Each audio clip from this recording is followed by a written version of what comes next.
Today is Sunday, April 6, 4:27 in the morning. So karon pa ako nakabalik kay na busy sa work, daghang mga unfinished emails and transaction nga kailangan i-deal, kailangan i-ansiran dayon, tumbagon, replyan, and then I attended also a 3-day seminar. So for today, I wanted to tell you this, that life is so much better when you start accepting the fact that it is what it is. So, nindot kay siya. I'll give you one good example. When I gave birth sa akong first nga kid, I realized nga daghang kausaban, most especially sa akong lawas, nilain na ang figure. But then, pag second ako nga pregnancy, then nanganak na sad ko, ngadto na nagsugod na, okay, I have to accept my body.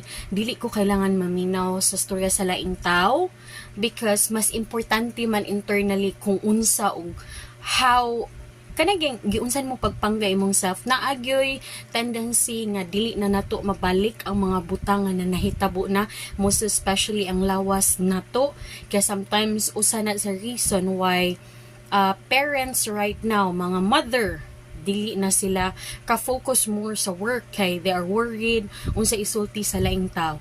So mo na nindot siya i-share nga it is what it is. You cannot change it. Kinahitabo naman siya. All you have to do is just to continue to love yourself. Do what is right. Do what you think is correct. And then, just right now, an hour ago, bago lang ko na mag-exercise kay, in a daily basis, maningkamot jud ko nga na ako'y 15 to 30 minutes nga exercise.